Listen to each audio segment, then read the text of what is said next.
해가 진 밤, 월요가 읽어주는 이야기. 안녕하세요. 월요입니다.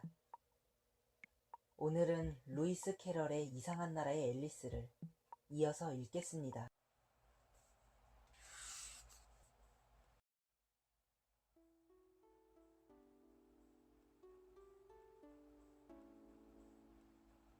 여왕의 크로케 경기장. 정원의 입구에는 커다란 장미나무에 하얀 장미가 탐스럽게 피어 있었는데 3명의 정원사가 그 하얀 장미에 빨간 페인트를 칠하느라 여념이 없었다. 또다시 호기심이 일어난 앨리스가 가까이 다가가자 한 정원사의 목소리가 들려왔다.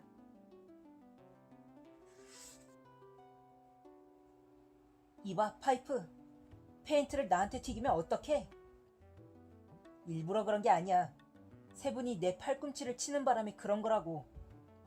그러자 이번에는 아래에 있던 세 분이 소리쳤다. 파이프, 넌 왜 항상 남 탓만 하는 거야? 정말 마음에 안 들어.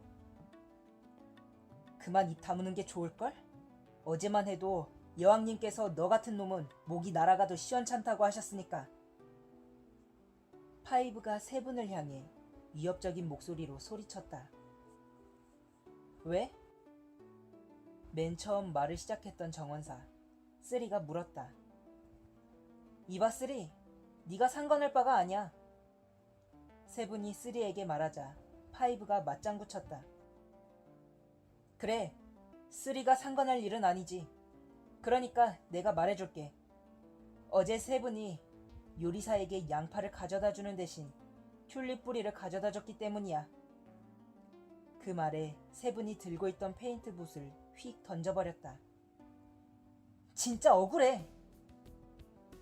그러다 자기들을 바라보고 있던 앨리스와 눈이 마주친 세 분은 얼른 입을 다물었다.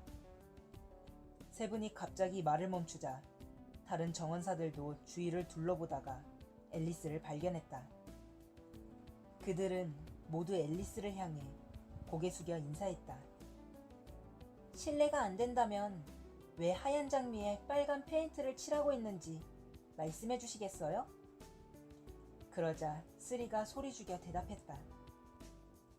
실은 여기에 빨간 장미를 심어야 하는데 실수로 흰 장미를 심었답니다.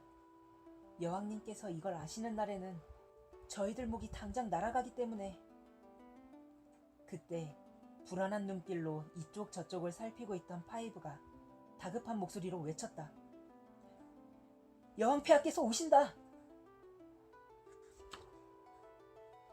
정원사들은 모두 얼굴을 땅바닥에 대고 납작 엎드렸다. 맨 처음 나타난 것은 클럽을 손에 든 10명의 병사들이었다. 그들은 정원사들과 마찬가지로 하나같이 길고 납작한 직사각형의 형상을 하고 있었고 내 귀퉁이에 팔다리가 붙어 있었다. 그 뒤를 따라 10명의 신하가 나타났다. 병사들처럼 둘씩 짝을 지어 나란히 걷고 있는 그들은 온몸을 다이아몬드 무늬로 꾸미고 있었다. 그들 뒤를 이어 10명의 왕자와 공주들이 나타났다. 귀여운 모습의 아이들은 둘씩 손을 마주잡고 즐겁게 뛰고 있었는데 몸은 하트 무늬로 장식되어 있었다. 그 뒤에는 왕과 여왕, 귀족들이 있었다. 앨리스는 그들 중에서 낯이 익은 모습을 발견했다. 바로 하얀 토끼였다. 토끼는 초조한 기색으로 주위를 두리번거리며 남들이 무슨 말을 할 때마다 실없이 웃었다.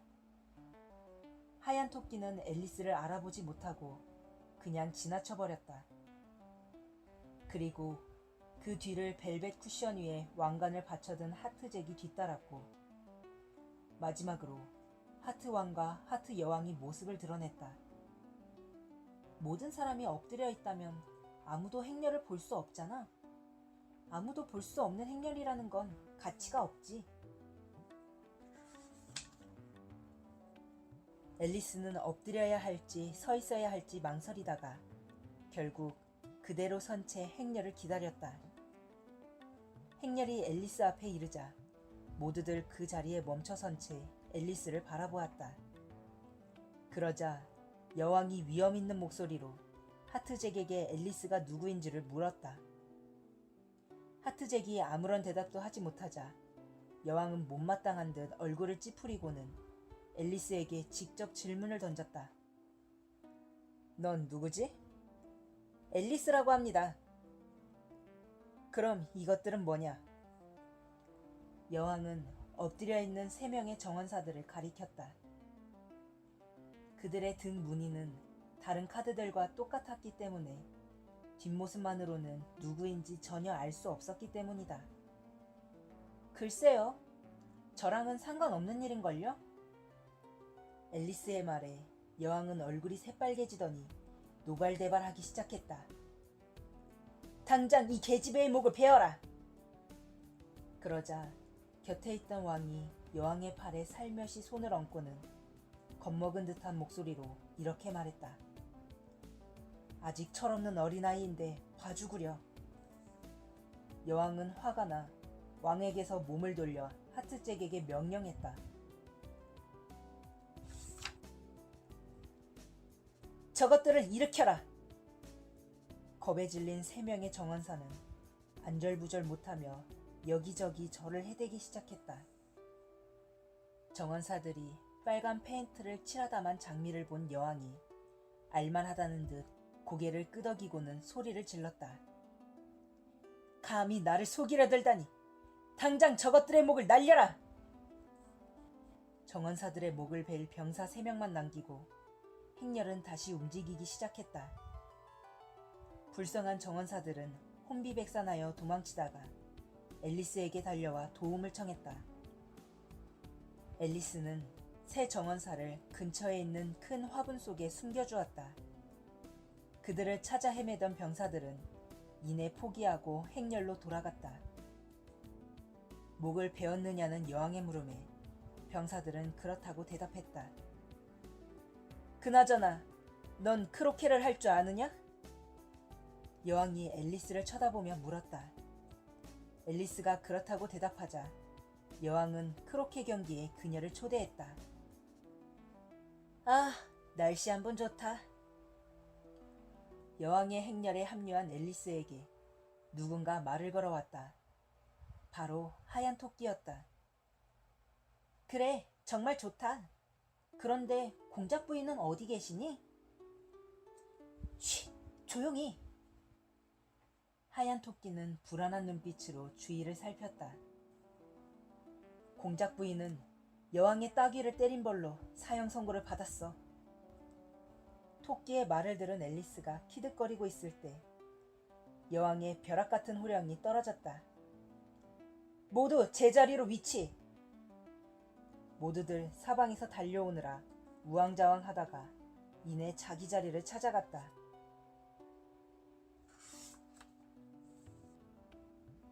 어느덧 경기가 시작되었다. 크로케 경기장은 밭고랑처럼 울퉁불퉁하고 기묘한 장소였다.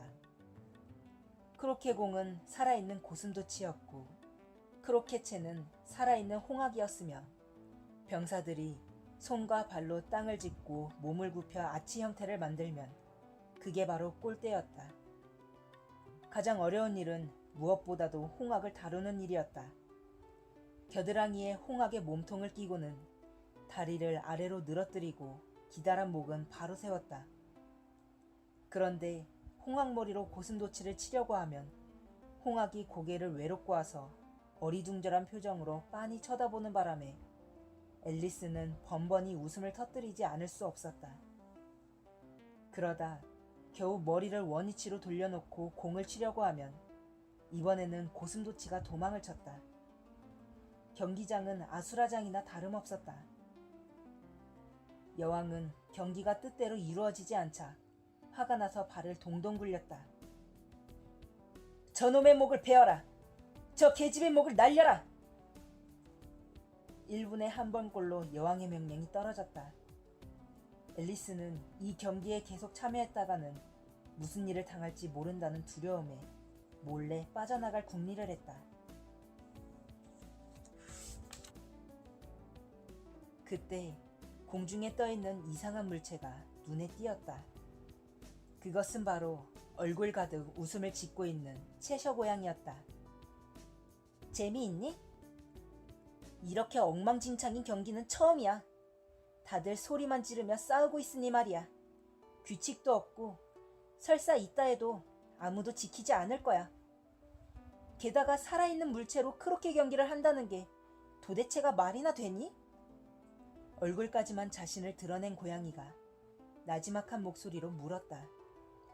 여왕은 마음에 드니? 천만의 말씀. 그 여자는 한마디로 말해서. 바로 그때 여왕이 자신의 뒤에 바짝 다가와 엿듣고 있다는 걸 깨달은 앨리스는 재빨리 말을 바꿨다. 얼마나 잘하는지 경기를 끝까지 할 필요도 없겠더라. 이야기를 들은 여왕은 미소를 지으며 앨리스 곁을 지나갔다.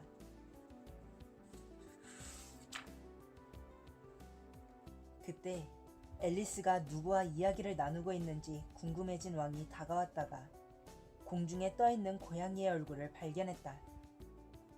제 친구 채셔 고양이에요. 소개해드릴까요?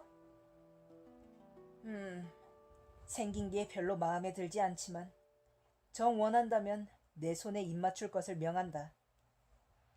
글쎄요. 저도 별로 내키지 않는군요. 고양이의 말에 화가 난 왕은 여왕에게 이렇게 말했다. 여보, 당신이 저 고양이를 좀 없애주구려. 여왕이 문제를 해결하는 방법은 단 한 가지뿐이었다. 당장 저것의 목을 베어라. 왕은 기뻐하며 직접 망나니를 데려오겠다고 했다. 잠시 후 고양이 주위에 엄청난 군중들이 몰려들었다. 왕과 여왕, 망나니 사이에 논쟁이 벌어졌던 것이다. 망나니는 고양이가 머리만 있고 몸통은 없으니 목을 벨 수 없다고 주장했다. 그러나 왕은 머리가 있으니 당연히 가능하다고 우겼다. 여왕은 한술 더 떠서 만일 지금 당장 이 문제를 해결하지 않으면 이 자리에 있는 전원의 목을 베겠다고 고래고래 소리를 질러댔다. 저 고양이는 공작 부인의 것이니까 그분에게 여쭤보는 게 어때요? 여왕은 앨리스의 말에 감옥에 갇혀있는 공작 부인을 데려오라고 명령했다. 그 순간 고양이의 머리가 서서히 사라지기 시작하더니 공작 부인이 도착했을 즈음에는 흔적조차 찾아볼 수 없었다. 사람들은 다시 크로케 경기를 위해 자리를 떴고 오로지 왕과 망나니만이 고양이의 머리를 찾아 이리저리 허둥댔다.